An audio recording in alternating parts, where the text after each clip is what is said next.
بسم اللہ الرحمن الرحیم۔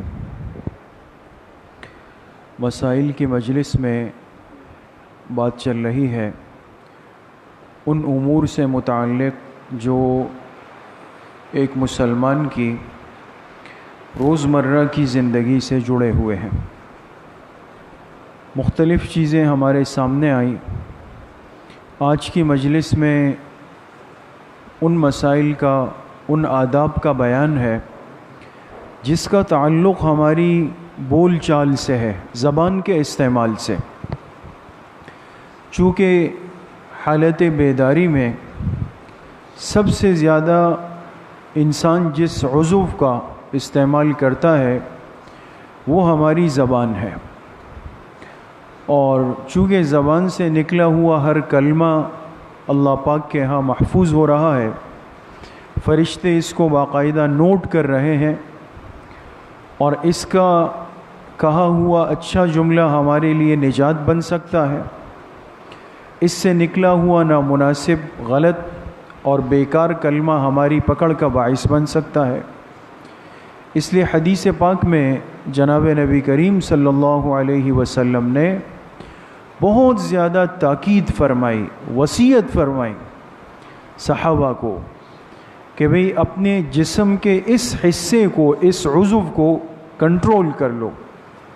املک علیک لسانک۔ ایک صحابی نے آپ علیہ السلام سے پوچھا کہ اللہ کے رسول صلی اللہ علیہ وسلم، نجات کس چیز میں ہے؟ مجھے نجات مل جائے، ایسا کوئی عمل بتا دے کہ میں نجات پالوں۔ تو آپ علیہ السلام نے ان سے 3 باتیں فرمائی تھی، بڑی مشہور روایت ہے، اور ان 3 باتوں میں جو سب سے پہلا جملہ تھا وہ کیا تھا؟ املک علیک لسانک، تیری زبان تیرے قابو میں ہو۔ یہ کنٹرول سے باہر ہو گئی، قابو سے باہر ہو گئی، پکڑ آ گئی، مصیبت آ گئی۔ املک علیک لسانک۔ اور آگے 2 چیزیں اور فرمائی، ولیسعک بیتک، تیرا گھر تیرے لیے کافی ہو، وابکی علی خطیئتک، اپنے گناہوں کو یاد کر کے اس پہ رویا کرو۔ تو آج یہ بھی ایک بہت بڑی مصیبت ہے دوستو کہ ہم بولنے پر آتے ہیں تو کبھی جذبات میں، کبھی ہنسی کے نام پر، کبھی مذاق کے نام پر، کبھی دین کے نام پر، کسی بھی عنوان سے شروع ہو گئے، اور پھر وہ زبان ٹیڑھی میڑھی، غلط سلط، صحیح برا سب کچھ اس میں مکس ہو گیا، کوئی پرواہ نہیں، بول دیا۔ اس لیے میرے عزیزوں، دوستوں، بزرگوں، بہت ہی زیادہ احتیاط کی ضرورت ہے۔ اس لیے مشکات المصابیح جو حدیث کی بہت بڑی کتاب ہے، اس میں آپ علیہ السلام نے صحابہ اکرام سے فرمایا کہ ایک مومن کو منہ کے بل جہنم میں گرانے والی چیز الا حصائد السنتہم، اس کی زبان کی کھیتی ہے۔ تشبیہ بھی اس طرح دی کہ اس کی زبان کی کھیتی ہے۔ جس طرح انسان فصل اگاتا ہے اور جب اس کو کاٹتا ہے کینچی سے، تو اگر بے احتیاط آدمی کو آپ نے کینچی دے دی، آپ نے دیکھا ہوگا نا مالی تراش خراش کرتا ہے، تو اگر کوئی نادان آدمی نے وہ کینچی اٹھا لی تو وہ کیا کرے گا؟ صحیح غلط کا فرق نہیں کرے گا، صحیح پودے بھی گئے، غلط بھی گئے، سب گئے، اڑا دیے۔ تو جب یہ زبان انسان کے قابو میں نہیں ہوگی نا، تو پھر اس میں اچھا برا، صحیح غلط سب کچھ آ جائے گا، غلط استعمال ہو جائے گا۔ اس لیے بزرگوں نے، صالحین نے، اہل اللہ نے سب سے زیادہ محنت اس پر کی کہ سالکین، مریدین، متعلقین، ان کو ان کی زبان کے قابو کرنے کا طریقہ سکھا دیا جائے۔ یہ جو معمولات دیے جاتے ہیں نا، بھائی اتنی مرتبہ درود شریف پڑھیں، استغفار پڑھیں، یہ مقصد اس کا کیا ہے کہ انسان کی زبان اللہ کے ذکر میں مشغول ہے۔ آج ذکر کی عادت نہیں، تلاوت کی عادت نہیں، دعا کی عادت نہیں، کسی چیز کی عادت نہیں، تو زبان نے تو چلنا ہے، وہ غلط چلے گی، وہ غیبت میں چلے گی، وہ جھوٹ میں چلے گی، وہ گالم گلوچ میں چلے گی۔ اس لیے مسلمان کو سیکھنا پڑے گا، سیکھنا چاہیے کہ زبان کا حق کیا ہے، اس کو کس ترتیب پہ استعمال کرنا ہے۔ فرماتے ہیں پہلا مسئلہ، پہلا ادب کہ کبھی بھی بلا سوچے سمجھے کوئی بات زبان سے مت نکالو، اور جب خوب یقین ہو جائے کہ یہ بات بالکل مناسب ہے کرنا، تب اس کو ادا کرو۔ بلا سوچے سمجھے انسان بات نہ کرے۔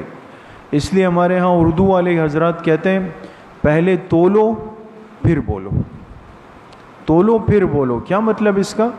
پہلے اندازہ لگا دو کہ یہ بات کہنے کے قابل بھی ہے یا نہیں ہے، اس کے بعد اس کے کہنے نہ کہنے کا فیصلہ کرو۔ آج ایک چیز ہمیں اس دنیا کے مزاج نے سکھا دی کہ پہلے بول کر کسی کا بھی دل توڑ دو، زخمی کر دو، آرا کر دو، پھر بعد میں کہو یار بھائی ناراض نہیں ہونا، میرا مقصد یہ نہیں تھا۔ واہ جی واہ، پہلے اس کو اچھے طریقے سے ذلیل کر دیا، اپنے دل کی بھڑاس اتار دی، شرمندہ کر دیا، بات سنا دی، اس کو نظروں سے گرا دیا۔ بعد میں جب میرا دماغ ٹھنڈا ہوا، نارمل ہوا، اب اکیلے میں اس سے کہا یار ناراض نہیں ہونا، میرا مقصد یہ نہیں تھا۔ یہ بات میں نے پہلے نہیں سوچی، بولنے سے پہلے اپنے غصے کو، جذبات کو خوب نکال دیا، نہ یہ دیکھا کہ کس کے لیے بول رہا، نہ یہ دیکھا کہ مجمع میں بول رہا، یہ نہیں۔ اس لیے یہ رسمی جملہ ہے، اس سے بچت نہیں ہوگی دوستو، بہت احتیاط کی ضرورت ہے۔ اسی طریقے سے فرماتے ہیں کہ کسی کے لیے ایسا جملہ کہنا جس کا یقینی علم نہ ہو، اس سے احتیاط کرے، ورنہ وہ کلمات لوٹ کر کہنے والے پہ آئیں گے۔ مثلا کسی کو کہا کہ اے بے ایمان، بے ایمان کہہ دیا، یا یہ کہا کہ فلاں پر تو اللہ کی مار ہے، یا اللہ کی پھٹکار ہے، اللہ کا غضب پڑے، اس کو دوزخ نصیب ہو، ایسی باتیں کہنا جائز نہیں، اس لیے کہ اگر وہ سامنے والا اس کا مستحق نہیں تھا تو یہ سب پھٹکار، لعنت، غضب لوٹ کر کہنے والے پہ آ جاتی ہے، یہ سب لوٹ کر آئے گا۔ آج کتنا عام ہے، تھوڑا سا ذاتی مسئلہ ہوا، انبن ہوئی، مزاج کے خلاف بات ہوئی، تو فوراً کہا کہ وہ ہے لعنتی، منحوس ہے، جہنمی ہے۔ یہ فیصلے آج ہم ترازو لے کے کر رہے ہو، تو احتیاط کرنی چاہیے، نہیں بولنا چاہیے۔ اسی طریقے سے فرماتے ہیں کہ اگر کوئی سامنے والا بے جا اور بے مقصد بات کہنے لگ جائے، بعض دفعہ لوگ ہوتے ہیں نا، آپ کے ساتھ ملیں گے اور ایک بیکار سی بات میں آپ سے الجھنے میں لگ جائیں گے، اس کا نہ سر ہے نہ پیر ہے، بس ایک بیکار بات کو پکڑ لیں گے پیر سے۔ تو ایسے آدمی کے ساتھ الجھے نہیں، بلکہ اس کو اتنا کہہ دے کہ بھائی احتیاط کرو، اگر غلط کہہ رہے ہو تو گناہ تم پر ہوگا، اگر تم غلط کہہ رہے ہو تو گناہ تم پر ہوگا، اس کو سمجھا دیا جائے۔ چوتھی بات فرماتے ہیں کہ کبھی بھی ایک مسلمان اپنے منہ کی بات کو دوغلا نہ بنائے، کہ ایک کے منہ پر اس کی، دوسرے کے منہ پر اس کی، یہ دوغلا پن کہلاتا ہے۔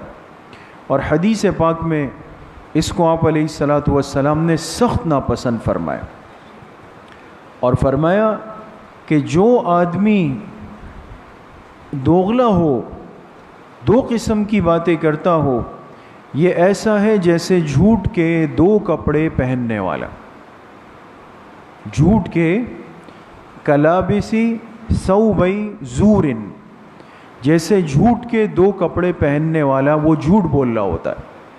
یہ عجیب حدیث ہے دوستوں۔ میں آپ سے عرض کروں کہ ہر قوم اور زمانے کا ایک مزاج ہوتا ہے نا، جیسے آج کل ایک فیشن چل پڑے گا، آپ دیکھتے ہیں کہ نوجوان کبھی ایک انداز سے چل رہے ہیں، کبھی دوسرے انداز سے چل رہے ہیں، کبھی کالر کھلا ہوا ہوگا، کبھی بند ہو جائے گا، ہے نا؟ ہر زمانے میں فرق ہوتا ہے، کبھی ایک اسٹائل ہوگا، کبھی دوسرا اسٹائل ہوگا۔ اور اس اسٹائل کی بنیاد پر ایک انسان کے معیار کا، اسٹینڈرڈ کا آج اندازہ لگایا جاتا کہ کس برانڈ کے کپڑے پہن کے آیا ہے، کس ترتیب کے کپڑے پہن کے آیا ہے مزاج۔ اچھا، عربوں میں کیا تھا کہ جو آدمی مالدار صاحب ثروت ہوتا نا، اس کے پاس مال زیادہ ہوتا، تو وہ اوپر 2 قمیصیں پہنتا تھا۔ ہم ایک قمیص پہنتے ہیں نا، ایک پہنتے ہیں نا دوستو۔ اب اگر ہمارے معاشرے میں کوئی 2 قمیصیں پہن لے، یہ اچھا سمجھا جائے گا یا برا؟ برا سمجھا جائے گا نا۔ لوگ کہیں گے شاید اوپر سے کچھ کھسک گیا ہے، پاگل ہو گیا ہے، 2 قمیصیں پہن لیں۔ یہ ہمارا عرف اور مزاج ہے کہ ہم اس چیز کو ناپسند کرتے ہیں۔ لیکن عرب زمانے میں جب آپ علیہ السلام کی بعثت ہوئی، ان کوتاہیوں کی اصلاح تو آپ نے فرمائی، تو اس زمانے میں مزاج یہ تھا کہ جو آدمی ذرا مالدار ہوتا تو وہ اپنے جسم پر 2 لباس پہن کے آتا، ایک قمیص پھر اس کے اوپر ایک قمیص۔ اچھا، اب دیکھنے والے کو پتہ کیسے چلے کہ میں نے 2 قمیصیں پہنی ہوئی ہے؟ یہ بھی تو ایک مسئلہ ہے نا۔ اصل تو اس کا اظہار کرنا ہوتا تھا کہ میں مالدار ہوں، میں نے 2 پہنی ہے، لیکن اب باہر سے تو نہیں پتہ چل رہا۔ تو کیا کرتے تھے کہ جو اندر والی قمیص ہوتی تھی نا، اندر والی جو پہلے پہنی، اس کی آستین بڑی رکھتے تھے۔ جیسے مثال کے طور پر یہ آستین تو یہاں تک آ رہی ہے، وہ آستین انگلیوں تک آ رہی ہے، اندر سے نکل رہی ہے۔ سمجھ میں آ رہی ہے بات دوست؟ اب ایک آستین انگلیوں تک آ رہی ہے، ایک آستین اوپر ہے، تو سامنے والے کو نظر آئے گی نا، وہ کہتے ہیں بھئی یہ بڑا مالدار آدمی آ رہا ہے، یہ مالدار آدمی۔ اب ظاہر سی بات ہے ہر آدمی کے پاس تو 2 قمیصوں کے کپڑے نہیں تھے، لیکن دل چاہتا تھا کہ جی میری بھی واہ واہ ہو۔ تو یہ جو خانچے بنانے کا مزاج ہے نا، یہ آج کا نہیں ہے، یہ زمانے سے چلا ہے۔ تو اس زمانے کے جو اس قسم کے کمزور سے لوگ ہوتے تھے اور مزاج چاہتا تھا کہ تعریف میری بھی ہو، وہ کپڑے کا ایک گول ٹکڑا لے لیتے تھے، کہیں سے مل گیا گول ٹکڑا، 2 ٹکڑے لیے اور یہ آستین ایسے گھمائی، یہاں پہ سلائی کر دی۔ سمجھ میں آ رہی؟ سلائی کر دی اور اس ٹکڑے کو تھوڑا باہر نکال دیا، اندر پوری قمیص نہیں ہے، صرف ایک ٹکڑا یہاں ایسا کر دیا، ایک ٹکڑا یہاں ایسے کر دیا، اور اب اکڑ کے چل رہے ہیں کہ جی میں بھی 2 قمیصوں والا۔ اب سمجھ میں آئی دوستو؟ یہ ہے آپ علیہ السلام نے فرمایا جھوٹ کے 2 کپڑے پہننے والا، کہ سامنے والے کو کیا شو کر رہا ہے کہ جیسے میں نے 2 قمیصیں پہنی ہوئی ہیں، اور حقیقت میں وہ کتنی ہے؟ 1 ہے۔ تو آپ نے فرمایا جس آدمی کی زبان دوغلی ہو کہ اس کے سامنے گیا تو اس کے مزاج کی بات کی اور کہا بالکل بالکل بالکل جیسے آپ کہہ رہے ہیں صحیح جا رہے ہیں، بالکل آپ صحیح جا رہے ہیں، بالکل صحیح، اور جب وہاں آیا تو کہا یار وہ ایسا ہی ہے، آپ صحیح کہہ رہے ہو، آپ صحیح چل رہے ہیں۔ یہ ایک صاحب ایمان جو ہوتا ہے نا، یہ اسپیئر ٹائر نہیں ہے کہ ہر جگہ اس کو گھما کے لگا دیا جائے۔ ایمان کا ایک وزن اور طاقت ہے دوستو، یہ اپنے اندر ایک غیرت اور حمیت رکھتا ہے، لہذا جس کو حق اور صحیح سمجھے اسی کے ساتھ بیٹھے گا، اسی کو صحیح کہے گا، اسی کی بات کو حق کہے گا۔ ہر جگہ کی ہاں میں ہاں ملانے والا حضور علیہ الصلوۃ والسلام کی نظر میں، حدیث کی نظر میں دوغلا ہے، یہ جھوٹ کے 2 کپڑے پہننے والے کی طرح۔ اس لیے زبان کبھی اس مزاج کو اختیار نہ کرے، جس کو میں صحیح سمجھوں اس کو صحیح کہوں، اس کو درست سمجھوں، جس کو غلط سمجھوں اس سے جڑوں ہی نہیں، اس کے پاس جاؤں ہی نہیں، اس کی مجلس ہی اختیار نہ کروں۔ 5واں ادب فرماتے ہیں کہ کبھی بھی اس زبان کی نعمت کو چغلخوری میں استعمال نہ کریں، نہ تو کسی کی چغلخوری کرے نہ کسی کی چغلخوری کو سنے، کرنا بھی غلط، سننا بھی غلط۔ کوئی آئے گا جی فلاں نے ایسا کر دیا، وہ جو آپ کا فلاں ملازم ہے وہ تو ایسا کر رہا ہے، اور وہ تو آج کل مستقل 10 منٹ لیٹ آ رہا ہے، اور وہ دکان میں چھالیاں بھی کھا رہا ہے، اور وہ یہ بھی کر رہا ہے۔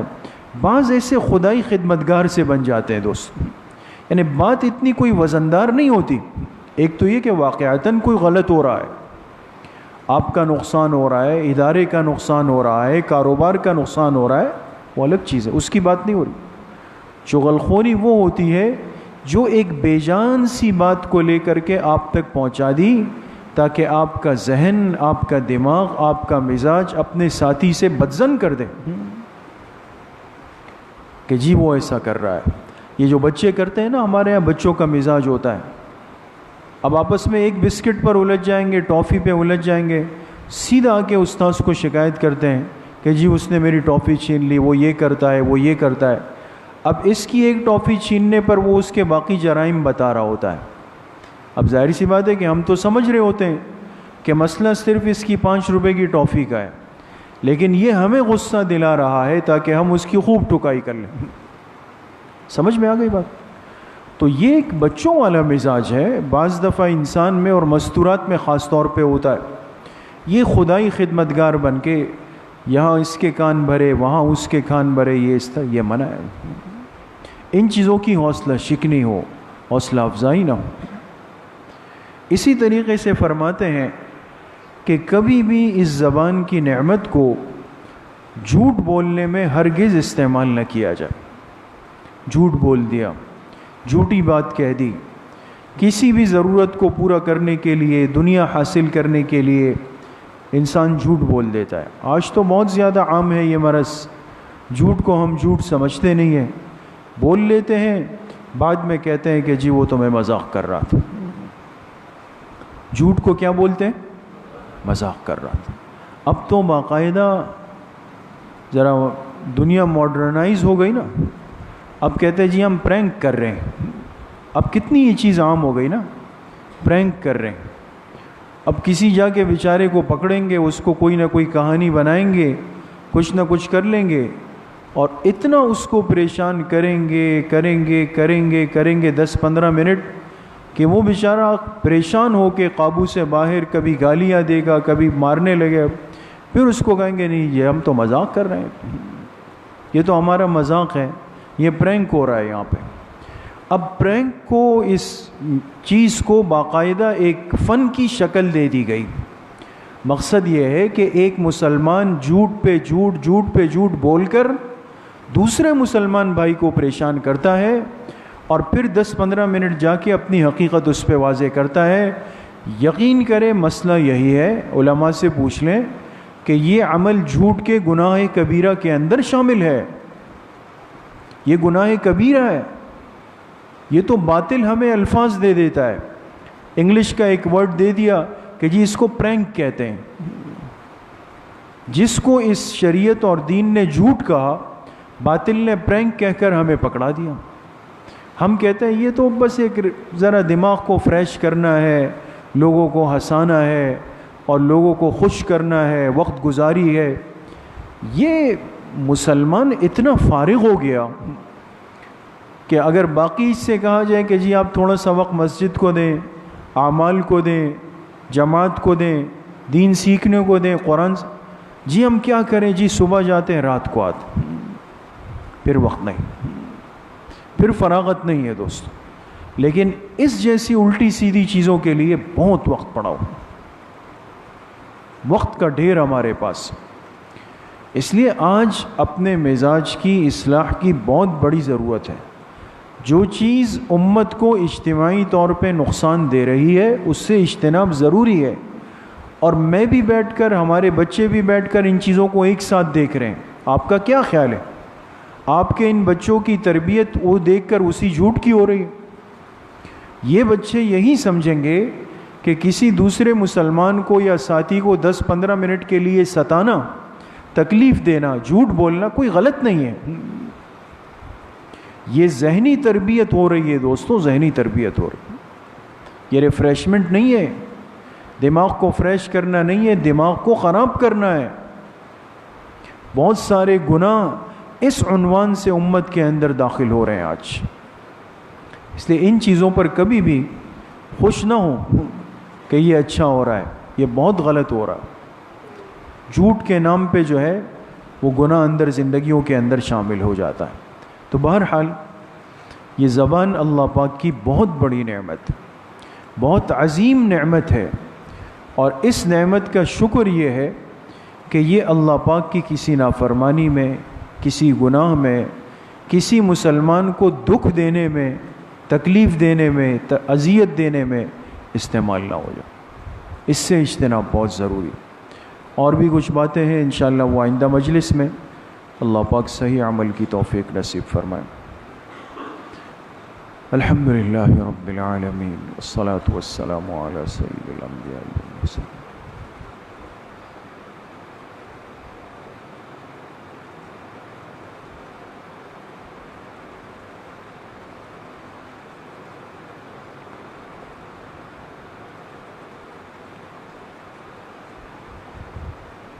وصلی اللہ وسلم علی نبینا محمد وآلہ واصحابہ اجمعین برحمتک۔